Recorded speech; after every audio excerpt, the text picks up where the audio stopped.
What's good? Welcome back to the agency. We here, bro. All thanks to God, helping us get through that season and helping us get that record. We got second place in the league. It's my rookie season, so really good season for us. We're going into playoffs. Number one in our conference, the Kanto standings, and we got our opponent. We're gonna get into that later. Just want to talk about the experiences of the P.G.M, the structure, etc. The overall team performance, because like sometimes you gotta reflect, sometimes you gotta appreciate what your team did, what you were able to do during the season, the wins, the losses, everything that came with it, and just reflect on like how you're gonna be able to move forward into the playoffs, how you're gonna move forward as a trainer. So coming into the P.G.M, I didn't know what to expect really. Apparently this is the biggest Pokemon draft league in North America, with 36 teams. So just knowing that, just coming into the league, especially a draft league, coming into Pokemon competitive after like a 2-year drought or break. Last time I played a draft league, like I don't know, like 2022, 2023. So coming back into it, especially a big one, definitely could be nerve-wracking. But the main reason why I got back into competitive Pokemon is because of Blunder. Yeah, shout out to Blunder, bro. He makes a lot of Pokemon videos. Make sure to go check those out. And obviously my name is definitely inspired by his agency stuff. Agents for life, bro. If you know, you know. Yeah, Blunder is a really good Pokemon battler, Pokemon trainer, and a lot of his videos are entertaining. And he had one of these videos where he's talking about like the mentality of a Pokemon trainer, how to like you need to like lock in. I mean, I can show the description of the video or a link of the description, but it's really like that trainer mentality. These games are gonna push you and try to break you, but like you gotta stay strong. You gotta just know your game, because there's always gonna be an opponent that can get the best of you, but just knowing how to play in that competitive atmosphere is really gonna help you evolve. The P.G.M setting, a lot of good people here, training wise, like competitive wise, and like from just a personality standpoint, good community. The moderators, they're very trustworthy to each other. They know what they want. I think this is season 7, I believe, so this thing's been going around for at least like a good couple of years now, maybe like 3-4 years. But I appreciate everything that they put forward, like all the effort and hard work they put into this league, just being able to have a big league. And this is their first season that we had to go 14 games, so they're definitely continuing to evolve, and I appreciate the commissioner. Shout out Nando, putting his putting his hard work into this, bro. He's basically like slaving away for this, bro. Like, look how big this document is, bro. Like, he probably did most of it.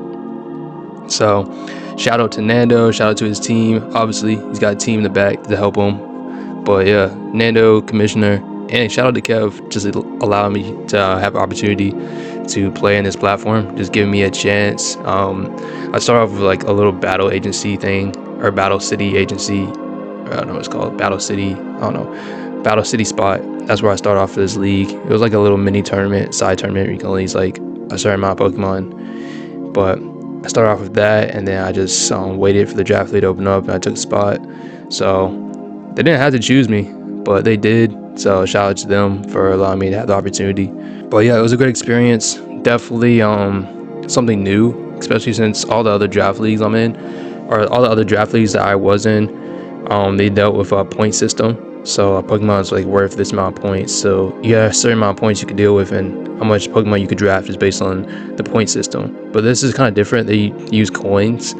So you use coins to buy items and stuff, and the items affect the outside battle. So like, for example, if you buy like an extra draft spot or extra specialty draft spot, you can draft another specialty mon, and specialty mons are like legendaries, mythicals, ultra beasts, etc. So they have unique stuff in that definitely makes them more unique than all the other draft leagues I was in. So being able to adapt to the rules and be able to play under them, and just a different environment I'm not used to, and still performing this well, obviously a blessing from God always.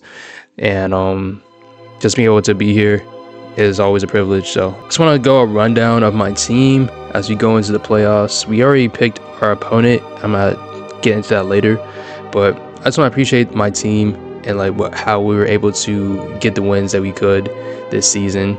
So I'm just gonna do a little rundown. So our rookie Basically, a rookie in this season is a Pokemon that's within like under 400 BST total, and you can pay a little extra if you want something like slightly above that if it's on the list. I paid a little extra for Sableye because it's a really good mon. Dark Coast, really good typing, and he has a really good abilities to match that. I think definitely one of the better ghost support mons. And plus, if you look at my team, I don't really have a lot of ghost types. So Sableye, I got him my rookie round, so he was basically my round 1 pick. Technically technically it was, but he was basically my rookie pick. And I went with Sableye because in this league it's not just singles. Well, first of all, the format is national decks, so it's just national decks, singles and doubles. So I realized Sableye, he can perform well in both settings, so that's why I chose him. And he's also probably like one of the better rookie mons that you could have obtained. Like Sableye is definitely like, it's probably like definitely top 5 on that list, maybe like top 3. So, and the thing about Sableye is that he can perform well against stronger mons than himself because he's got the prankster ability, and that can really help us in the long run. So for Sableye, he did his job. Looking at the stats, if we go over here, didn't get any kills, got some attacks off, got some tanks. He was mainly like support and assist. The way I used him, he was mainly like a assister for Slaking. So I'm gonna get into that later as well when I get to Slaking. But overall, Sableye, he did his job. Like, I wasn't expecting him to do a lot, especially since I have I have a team where a bunch of mons also can play more roles than what he can do. Like, more mons can be more versatile on the court compared to what Sableye can do. He's just mainly there to just think of him as the Kuroko. If you watch KMB, just think of him as the Kuroko of the team. He's just there to assist. Like, you sometimes forget about him because he's so small, but he's just there to do his job. So appreciate what he was able to do. Yeah, as I go through my team, I'm also gonna put them in categories. So I have 4 categories of what I got them in. Right now we're in the expected category, and then the other categories I got later are surprise factor, new assets / potential, and then the best performers on the team. So right now we're in the expected category. I'll let you know when we switch. Another mon that I picked up, I got Alolan Marowak through trade. So originally I drafted Muck, and I traded Muck off for Alolan Marowak from I think I can check my trades right here. So the reason why I did that is because I noticed before that my team didn't have a fire type, and having a fire type is really important because there's a ton of steel types, there's a ton of bug types, there's just a ton of like a lot of Pokemon that can only be taken out with fire. And I feel like a fire is kind of important to have on a team. I know they're weak to stealth rocks, but fire is really just a good offensive unit to have. So I got a little Marowak, pair of ghost typing. That's also a really good offensive typing. His speed's not the best, but the fact that he has Thick Club, which can double his attack, makes him such a threat. Plus Muck. The one I was using, Muck. I mean, Muck's obviously a grid mon. Although the Muck's definitely better because of the typing, defensive typing. But I didn't really need Muck because I was looking at my team and it was more defensive at the time I was drafting. So before all the additions and stuff, Muck really didn't add anything to my offense, and I felt like I needed more offense in the team. So I'm kind of glad I got a little Marowak because he definitely was. I would say he's a little bit more on the surprise factor, mainly because I never used a little Marowak before, but I expected him to get a lot of kills, and he did. He's definitely in the top 5 most kills on my team. Got a lot of KOs here. You can see in the stats. He pretty much did his job, and he only played 3 games. So imagine if I had him in the regular lineup, he would probably have a lot more usage. But Alolan Marowak, the times that he did have to play, he did put on numbers in the court. Definitely performed when he needed to. Next up, Abomasnow. So Abomasnow, I was not expecting to draft. I just saw him there, and I figured it'd be really good. Having weather control is very important in a Pokemon draft league because you're going on to a season that's like naturally like 10 to 15 games, and you're guaranteed. I wouldn't say you're guaranteed, but you're very likely to verse an opponent that runs weather. Like, I versed an opponent recently that had a rain team, and if I didn't have Abomasnow, I'd be cooked because I'd be playing under his rules the whole entire time. Like, people have teams and they set these teams up for the weather. And if you have nothing to prevent that, they're basically going to be able to go follow through the whole game plan, and you have nothing to counter it. So Abomasnow, really good. Ice and Grass, obviously a good typing that can hit multiple things. Dragon and Grounds, Dragon Flying is a common thing. You can hit Water types, Rock types, Ground types. He's got a lot of things he can hit, but on the same side, a lot of things can hit him back. So that's why you had to build a team around him in order for him to get the most utility, be able to use him in the most viable way. Abomasnow is also, I literally have never used, most of my mons here, a lot of these mons I've never used before. And Abomasnow really showed me, dang bro, I should have put him in the surprise factor. The Snowstorm, which is his ability, he's able to change the weather to snow, and recently snow gives the buff to ice types, so they get 1.5 times defense. So Abomasnow's defense is like, I don't know, like 75. You just got fact check me on that. But the fact that Abomasnow is able to counter rain teams, I wouldn't say counter sun teams or rock teams or sandstorm teams, but he can disrupt the weather, and that's what gives him his niche. When you can disrupt the weather and make them play back on your terms, and you don't have to play under the weather for them, it makes the battle way easier to control and maintain. Because imagine when you had to play a rain team, they're always going to be in the they're always going to be in the advantage. They're always going to be playing on their home court, and be able to switch something to your own home court with the weather switch, it's really useful. So I would definitely recommend, if you're going to go into a draft league or anything like that, I would definitely recommend getting a mon that can change the weather, maybe even change the terrain, but I think weather is more prominent or more important. Nowadays there's a lot of paradox mons that can run in the sun or electric terrain, so it really depends on the type of team you're going for, but a weather changer is always something useful to have on the draft league team. So Abomasnow, he definitely did his job. I didn't bring him to much games. What it says here, right? I brought him to 5 games, so more than what I did with Marowak and Sableye. So he had his uses. So as you can see, like 5 out of the 14 games I had to bring him, probably because there's some weather control I needed or something like that. So that's a good, that's nearly a third. I think that's a little more than a third. So that already shows like how useful a weather controller is. So Abomasnow definitely did his job in that part. Next up on the expected list is Clefable. I drafted Clefable like within like the first, I think, 4 rounds, because there's a lot of offensive mons you can get in a draft, but there's only a few defensive mons that are really good at doing their jobs. Like there's only a few defensive support mons that are really good at doing their jobs. So that's why in my draft I decided to draft a lot of my good defensive mons early, the ones I'm used to, the ones that I know can be my bread and butter and core for the team.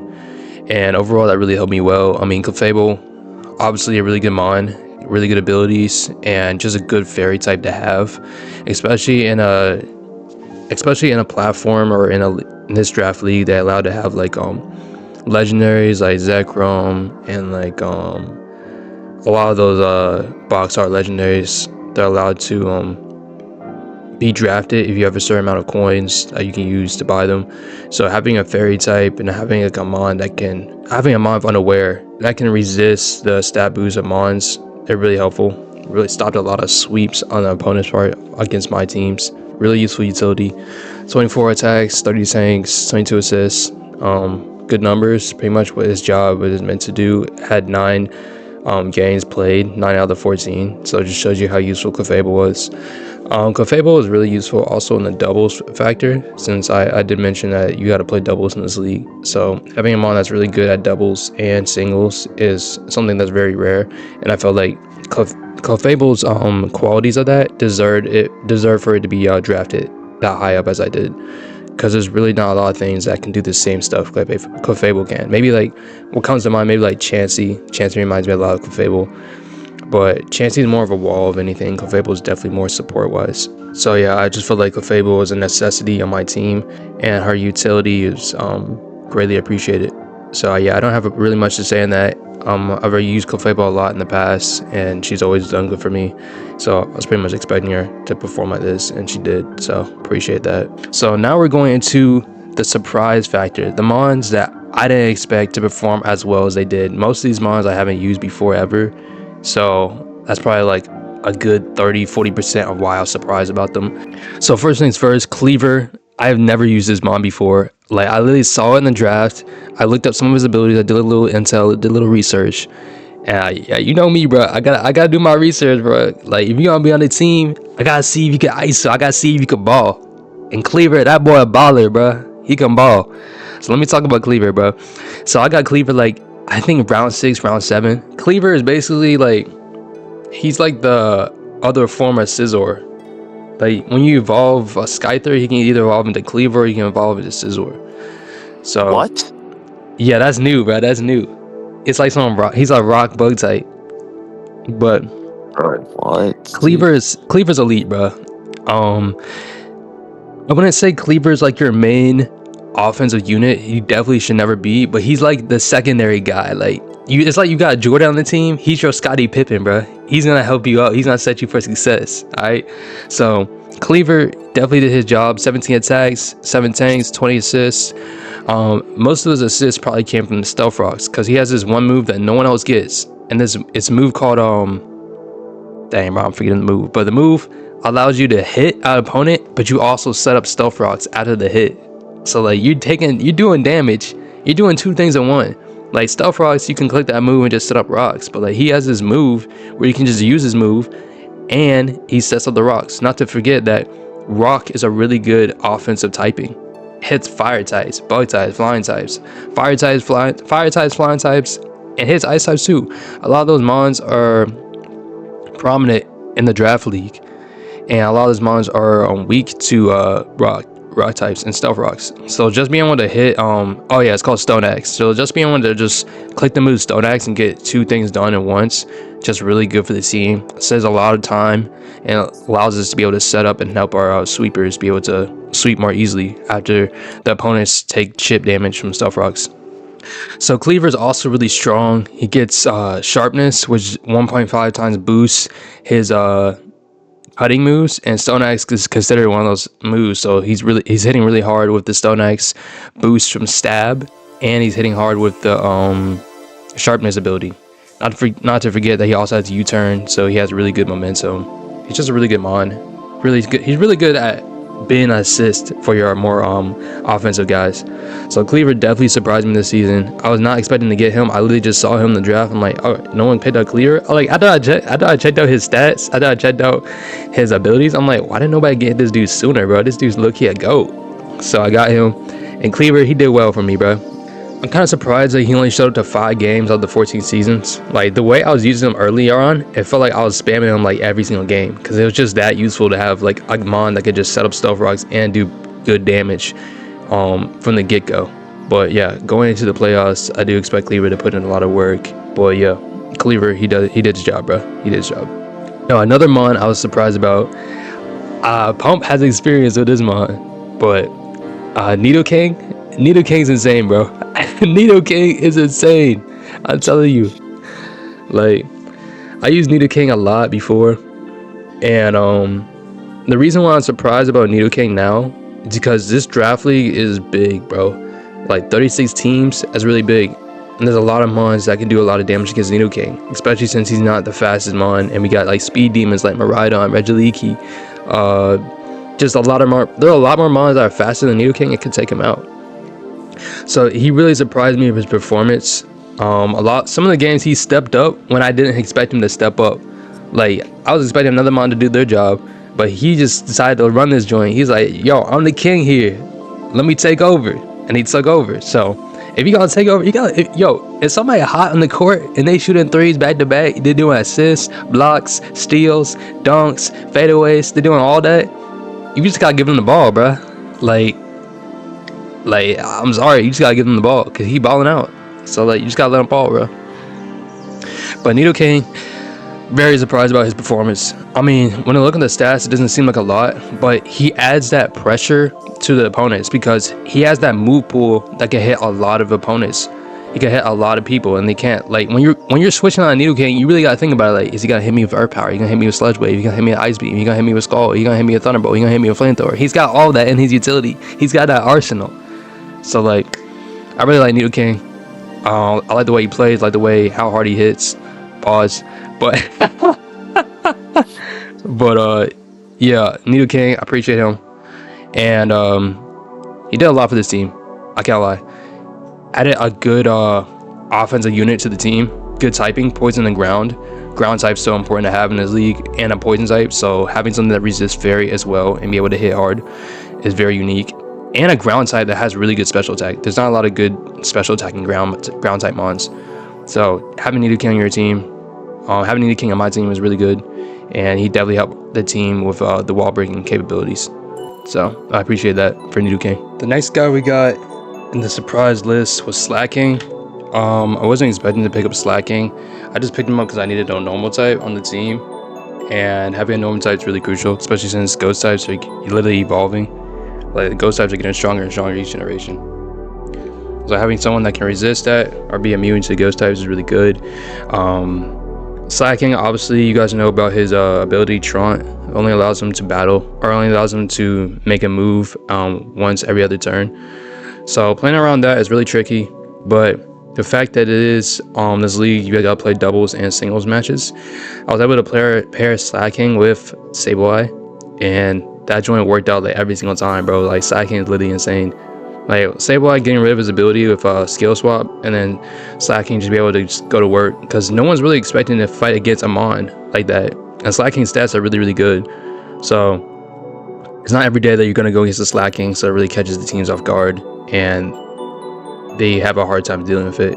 I think Slaking performed really well for the amount of games that he played.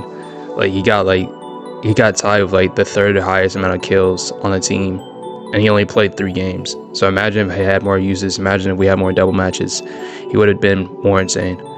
So Slaking, kind of expected. I mean, not really expected. I was just surprised when he performed, because like I never used Slaking before, so when I started cooking up with him, I was like really seeing like this dude's on par with these legendaries. He got legendary stats, bro. He's insane. So Slaking really did a good job for our team. I don't really got a lot other to say to that. I mean, going into the playoffs, I'm gonna be using Slaking a little bit more differently, just because like everyone's seen my strategy with Slaking and with doubles. So I mean, you could expect that. I could probably bring that, but I could probably bring something else. You never know. But Slaking is a mon I've always been interested in, especially since it does get a lot of usages. And I just like being able to play Pokemon that I'm unfamiliar with. It brings a new challenge. It brings a sense of curiosity. I appreciate that. I appreciate Slaking and what he performed. 7 KOs, 24 attacks, 30 tanks, 10 assists. Like that brother can ball, bro. That brother can ball. Next up, we got a Starmie. Starmie is another mon that I also never used before. As you can see, like a lot of these mons I've never used before, bro. So Starmie, having another rapid spinner is really good because it helps Zapdos be able to deal with hazards more efficiently. If you only have one mon that can defog, and you're going to a match where you have to play half your team and another half of your team back to back against the same opponent, you can't bring that mon to the first and second game. You gotta bring them to one. So having another mon that can get rid of hazards is really good for our team. Rapid spinners are always something that you gotta look out for, because there's not a lot of good rapid spinners in the league. Some mons get rapid spin, but they don't perform it efficiently because they don't have the speed, or they just don't have the right good defensive capabilities, or the right typing. And Starmie fits that role. He's really fast for our team. For most of the season, he was the fastest mon of our team, 115. As you can see, my team's not really that fast, but we're still able to perform the way we did. So kind of shows that speed isn't everything that gets you the wins. Also, the way how you play your mons, how you use their strengths and make up for their weaknesses. 9 KOs, 17 attacks, 11 tanks, 10 assists, 0 fumbles, and 5 games played. I feel like I've played Starmie a little bit more than that, but as you can see, like I already have like a good solid team that backs up for each other. So Starmie's really just there for added support. He got MVP last season apparently, but I don't think that was gonna happen on this team. It's like we got a lot of other good mons that can perform well. So that last team, they're probably overusing Starmie or something, or just solely relying on him. It really shows that like you can have a mon that could just pop off whenever. Cause like sometimes Starmie is just popping off when I'm not expecting to pop off. Like I remember like one season, one game in this season, I made a team where I was like focused on Nidoking to pop off, and then Starmie just did his own thing, got 4 kills. So I was like, all right, bet. Cause like it's just underrated. It's just underrated. Like you can't predict that. You just gotta go with the flow, and Starmie be riding that wave. So I appreciate what Starmie was able to do for the agency. Now next up, we got next category is new assets / potential. So I'm not gonna lie, Mega Gallade, he was kind of underwhelming for me this season. I drafted him round 2, or I drafted him I think he was my second or third pick, I forget, but he did a lot less than I thought he was gonna do. That's mainly because Kleavor fulfilled a lot of his role. Kleavor had a lot more utility, and he kind of did Gallade's job a little bit, just cutting up opponents, getting chip. Gallade had a more stronger role towards the end of the season when the matches started getting a little bit more harder. 7 kills, 21 attacks, 9 tanks, 5 assists, 2 fumbles. He only had 4 games played. So when I say underwhelming, I'm not, at no means, I'm not underestimating this mon, because he has brought me back from the depths before, bro. Like, this one game, bro, this one game this season, I was down, bro. I was down 3-1. And this dude brought the team on his back. It's like, is he like one of them ones, bro? He one of them ones. Like, you got mons in your team that can single-handedly sweep another team, bro. When you need that dub, he can pull up. So I'm not underwhelming him for that. I'm not underestimating him for that. I just figured that he was gonna do that more often. But he's more of like a last resort type of thing, and that he can pull up for the team. So I definitely appreciate that from Mega Gallade. I don't know if you guys know, but Gallade's also my favorite Pokemon. So I was not expecting to get Gallade. I was not expecting to get Gallade at all, bro. So when I got Gallade, I was like, dang, we really gonna run it up. This is my first time playing Gallade in a draft league as well. So having Gallade on my team definitely boosts my performance. He pulled up when we needed, and I think that's what matters, bro. He didn't do a lot throughout the season, but he pulled up when I needed him to do. Like, there were so many situations in this season where I was like, I was like down like a mon. Like, I was down like 3 mons, I was down like 1 mon. And he like swept the team. Or he didn't sweep the team, but he cleaned up when he needed to clean up. So this mon could pull up when needed, bro. He's like Iguodala on the Warriors, bro, in the Prime Warriors. Like, when you needed someone to get a clutch bucket, Iguodala was there, bro. So like, he was like that for us. So I definitely appreciate Mega Gallade. I think Mega Gallade is going to get a lot more usage in the playoffs because he's more fit for that kind of competitive atmosphere. It's not like season where you have to be changing the team every week. You're going to be going against the same opponent for at least 2 games, potentially 3 if it goes to game 3 in the playoffs. And I feel like Gallade's suited for he's more suited for that type of competitive atmosphere. So I feel like Gallade's definitely going to get a lot more usage in the playoffs. We'll see though. Next up is Garchomp. Kind of followed a similar pattern to Gallade. I had the Mega Garchomp because I had to draft Mega Garchomp because 1, regular Garchomp already got taken up by someone. He was either already contracted or already drafted by somebody. And 2, I was supposed to get Mega Latios, but then like something happened. The draft is like, oh, some dude already picked him up. When on the draft sheet, it was literally not marked out, so I was not in the wrong for just selecting him. Like, if it's not marked out on the draft sheet, how would I know he was selected? So I think that was like a misunderstanding on their part. So I obviously forgive them for that. But Mega Garchomp, I mean, I'm only getting the Mega Garchomp just because I can use Garchomp. Garchomp's already a really good mon. Him not being able to hold an item is not the worst in the world because his ability, Rough Skin, is pretty much Rocky Helmet anyways. And not being able to get knockoff, so that's really good. Garchomp had a lot more usages than Mega Gallade. So the way I'm saying they're similar is because they have potential in the playoffs. Like, I didn't think he had a lot of usages in the season, even though he played half the games. A lot of those games he really just didn't do anything. As you can see from the stats, 4 KOs, 8 attacks, 7 tanks, 13 assists. Like, he didn't really do a lot. But I'm expecting him to have a better role in the playoffs, especially being Dragon to Ground, really good typing, and he's just a really good mon to have. It's Garchomp, bro. Like, you know what he does. These next 2 mons were more of the new additions that we've had on the team. Still in the same category, but they're more of a new addition to the team that I didn't really get to test out a lot. So Enamorus, it says she got 4 games played, probably because she was on another guy's team, but the dude dropped her because he thought she was trash. So, hey man, one man's trash, another man's treasure. Hey, Nando can tell you about that. He picked up my Xerxes. I think the Xerxes was doing well for him. So, but yeah, so Enamorus, 2 KOs, 6 attacks, 2 tanks, 1 assist, 1 fumble. So stats don't really show its value. Enamorus is a good mon, really good at cleaning up, sweeping, good speeds here, and also a really strong special attack to boot. Fairy and Flying is really good at offensive typing. Though its abilities do not really help its move pool, it gets contrary, And like the only few moves that it gets for contrary is like superpower and something else, I forget. And then the other one is Q Charm, which pretty much has like no competitive usage in competitive Pokemon. So Enamorus really just comes down to how hard it can hit and how when it can clean up for our mons. 106 speed isn't the best speed on our team, but it's good. It's passable speed enough where it's passing the 100 bar mark. So it's really gonna be able to sweep any mons. It's really good. You can run it with Choice Scarf, you can run Choice Pegs, Agility sets, all that. Contrary, it's a good mon to clean up when a lot of your wall breakers are down. It can just come in and revenge kill. So I'm not sure why that dude dropped his mon. This mon has potential to be elite. Excited to see what Enamorus does in the playoffs. Another mon I literally have never used before. I didn't even know existed until this draft league. Bro, they just be making anything. So like, I didn't even know this thing existed. But I'm excited to see what potential it has in the playoffs as we enter that. And the last mon I was to pick up before the deadline ended was Mega Beedrill. So before I had Arctozolt and I paired Arctozolt with Abomasnow, but then I realized like later in the game, the only times I'll be able to use Arctozolt to its fullest is with Abomasnow and doubles, and my main home court is singles. So that's only gonna be a small opportunity of windows I can use an Arctozolt. And if I use Arctozolt in singles, that's not really gonna help either because Arctozolt is a really slow mon. It's like 55 speed. So the Bolt Beak's not gonna really be getting that power that it needs to be, and Arctozolt is just not as efficient as it could be if it had greater speed.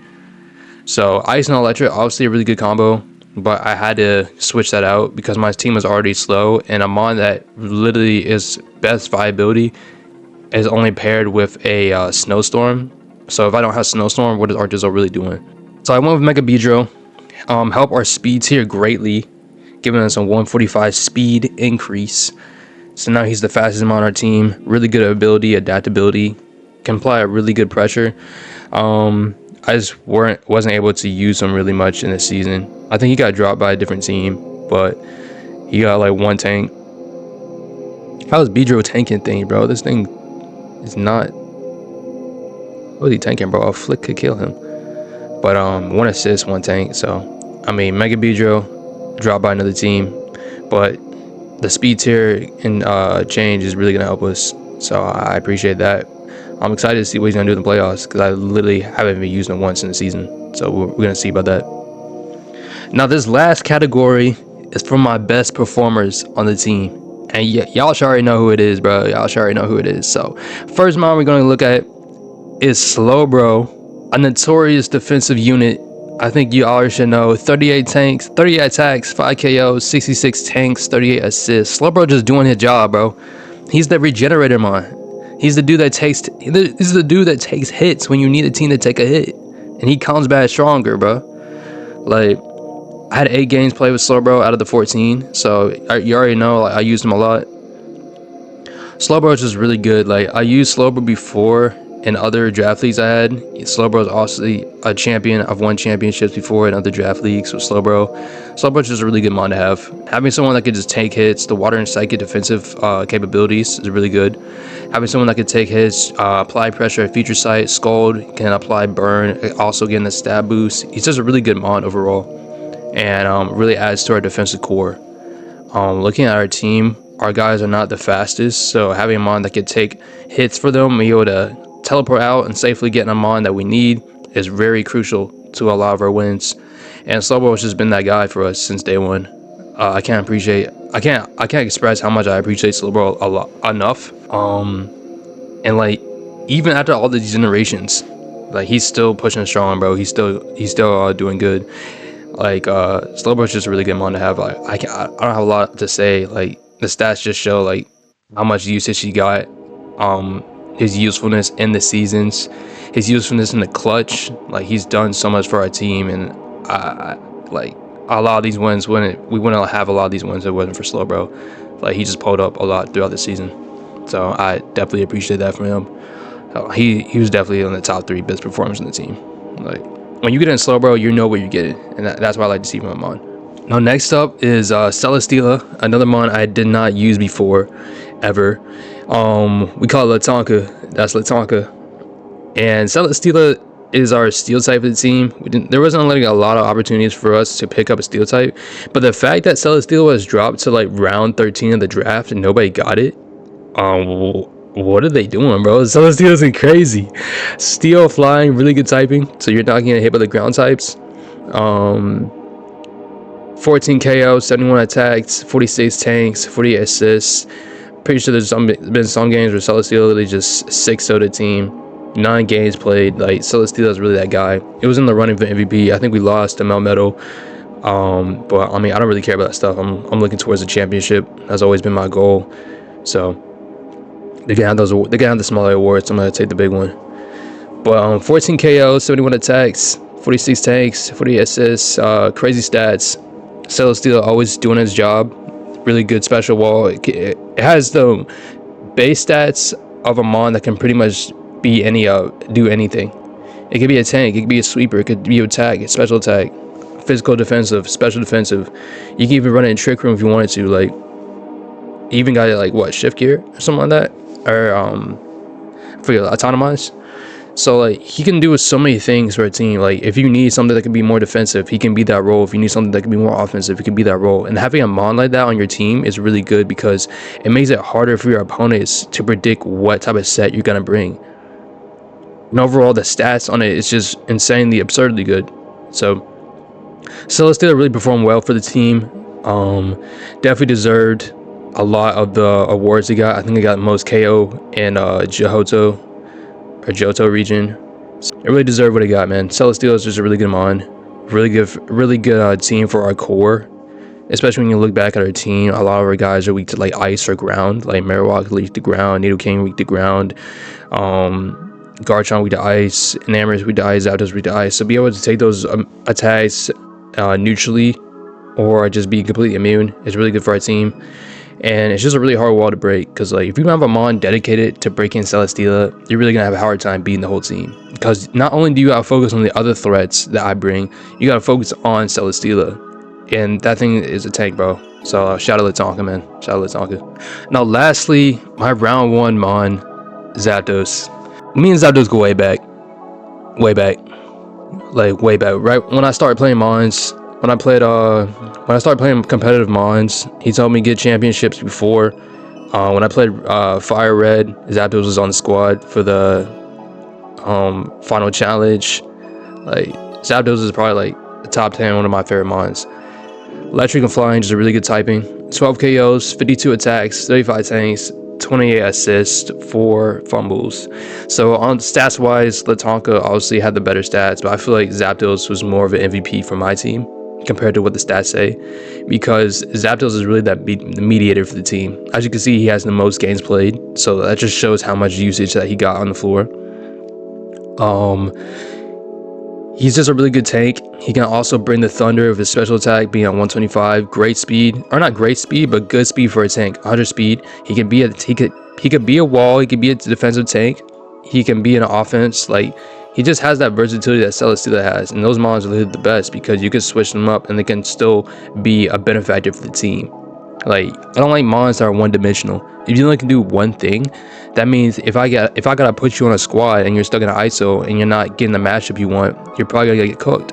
But Zapdos, it doesn't really matter the matchup that he's going against. He's still gonna be able to put some numbers on the floor. He's still gonna be able to be effective, and that's what I like about Zapdos. He's really beneficial for the team, and I feel like he was like the MVP for the team, honestly. Definitely one of the better performers this season. Crazy stats, and I feel like he's gonna do really good in the playoffs. It's just like we gotta split our team up into 2 halves. So Zapdos is gonna be one side, and then probably some other guys on the other side. But Zapdos has really been one of the ones people were questioning if Zapdos should have been like a round 1 pick. But like, I think this season just showing like you can't underestimate Zapdos, bro. He's like one of those guys. He's like one of your day ones. If you go into a team, you got your day ones, you know you get in. Like, let's say you go into a team, like one of your guys is like Umbreon, and you always bring Umbreon and Garchomp. But Zapdos is just one of my guys, and like good ledger type. Roost, Defog, all those sets, just really good. So yeah, that's really the team. Best performers, really these guys really perform really well this season. Part of the reason why I even got 12 wins. obviously God first. Christ helped me lead to these wins, so I appreciate him for that, and helping me just be able to have the ability to battle, having the ability and the mindset to be able to win these battles and not just be like, I mean, sometimes I do get nervous, but like still be able to perform the way I did. And I just want to continue that into the playoffs. What to expect for the playoffs? So we picked our opponent. We're going against Zachary Dane. So in this season, if you get number 1 in your conference, you get to pick your first round opponent and like who you're gonna play for the second round. So let's look at our team real quick. We're going against Zach. And I think Zach was nominated for the best Och of the season. So he got 10-4. Good record, Mega Scizor. So the way I wanted to pick my opponents is that I wanted my opponents to be strong because I love a challenge, and I kind of learned like like early in the season that the conference that I was in, or not the conference, but like the division I was in, obviously I was a rookie there, so the division I was in wasn't as competitive compared to the other divisions that other people were playing. I'm not trying to underestimate or say my opponents are weak or anything. I respect all my opponents and what they brought to the table, but there's obviously the way the league set up, there's stronger divisions than others, so I can't just take away that factor. I can't ignore that, but I'm not underappreciating what I did. We definitely had a good record, we definitely had a good season, but the playoffs is really going to step up that skill level. So I wanted to verse an opponent that could push me to my limits, that can bring a good challenge. And Zachary Dane, he got voted for the best trainer of the season. So obviously he's probably like one of the stronger ones, if not the strongest trainer in the whole tournament, if he got voted for that, at least for this season. So I'm really excited to verse his team. I was doing a little research on him, just seeing how he plays. This is a team right here. So you got let me get a better look at it. Go to Hoenn. So Zachary Dane, his home court is doubles, so there's doubles to that. He got Mega Scizor being his most valued mon. Really good mon, Mega Scizor. I've used him before. Really good mon. Can do different things. Last time I used Mega Scizor though, his moveset wasn't really as updated, so I definitely gotta do some research on that. His rookie was Cottony, so another prankster mon, like my Sableye. And then you got Flygon, Hatterene, Dialga. Dialga's a big threat. Crissola, Blastoise can do many things. Vivillon, Electivire, Caracosta, NDDF, or female. Toxicroak, Cinccino, Berserker, Cottony, I already said that, and Minior. So he's got a squad. Looking at his team and his stats, seems like Flygon's a prominent one on the team. Mega Scizor and Hatterene. They've been his guys. Dialga's stats probably not as high as the other ones because it was probably like a new addition to the team. I think before he had like Thundurus and some other mons, but Dialga's probably a new pickup. But yeah, you can see like a lot of the mons that he brought. Cottony, 8 games. So this is one of his guys, one of his day ones that he goes to. Flygon, 8 games. He's got a lot of mons that he can use at his disposal. And a lot of his mons have a lot of good usage. Besides Minior, a lot of his mons got good usage. So it shows that his team is very versatile. He's not afraid to explore different lineup potential or lineup changes. So it shows that he's able to use his mons to their full capabilities. So that's what probably makes him a strong trainer. Like, you can't predict what he's gonna bring because he could bring anything and probably make it work. So that's really like where his unique attributes come from. He's able to utilize mons and form a team that you might not expect, but they still have great synergy. So Zachary Dane really showing why he's the coach of the year, and I'm excited to play against him. So for these next videos, I know you guys saw the draft league videos I had that I did explanation of my team. These next videos are going to be a little bit different in terms of the structure. Still trying to figure out if I want to do live recordings of the battles or if I should just record the battles after I battle them and just do a little rundown or analysis of why I did certain things. Probably gonna go with the former, but I won't be doing like lineup overviews because then all my opponents get to see what I've used in the past and try to predict like what I'll bring. So I'm probably not gonna be doing lineup overviews. I'm probably just gonna be doing live battle recordings or recording analysis. Not sure yet. Just let me know what you guys think I should do in the comments. So playoffs are coming up next week, I believe, and the way playoffs are up is a best of 3. So if you get 2 wins, you're good and you move on. But if it's 1-1, you go to game 3. So it's kind of works a little differently here. So let me show you the rules. It's basically like division matches. So one game you gotta bring 6, next game you gotta bring 6. You only can bring the first 6 that you bring in the first match. You cannot bring in the second match. So each team has a roster count of 15 Pokemon. So 6 plus 6 is 12. So if you get 1 win and the opponent gets 1 win, you go to game 3. So the way game 3 runs, home court will go to the higher rank. So if me and Zachary Dane happen to go to game 3, it'll be singles. It'll be a 44 last 3 mini Pokemon plus 1 non-fancy Pokemon from game 1 or 2, only exception to the rule. So the way that works is the 3 mons that you didn't use out of your 2 games, you bring that to game 3, and then you can also bring 1 mon that didn't faint in the game that you won throughout this series. And then Terratops are locked at the end of the season, no switching. So we know what Terratops he's gonna be running. He's gonna be running Steel and Water. So we know what to expect for the playoffs. I'm probably gonna like run back to like, I'll do a little lineup overview, but not like showing my sets or anything. Just showing the mons, why I picked them, why I think they should be the ones I go into the battle. But yeah, man, great season for us. Tied with the highest record in the league with Raj. And according to some of the moderators, I think this is the best record that they've had ever since it's the first 14-game season. So it's the best record that they've had. So thank God to that. Thank God for helping me be able to have the ability to battle on this platform, on this format, be able to compete with 36 teams, bro. Obviously, I didn't verse all 36, but this is the biggest draft league I was able to compete in. We were still able to perform on this level after coming from a 2-year break from competitive Pokemon. I just thank God for giving me the ability to that. Shout out to the P.G.M staff, allow me to play on this platform. Shout out to Blunder. It's just his videos inspired me to get back into competitive play. And yeah, man, we'll get into the videos for the playoffs later. And yeah, I'm just excited to playoffs, see if we can take the run. Obviously our goal is a championship, and let's just keep looking forward to that. Thanks for sticking around for the video. Let me know if you got any comments, concerns, or any questions, and any advice as well. I always take advice, but just thankful to be here. Just thankful to be able to perform this platform and just perform to the level that I did. So yeah, we're gonna run those playoff videos up, and let's keep pushing, bro. Let's see you guys in the next one. Agency out.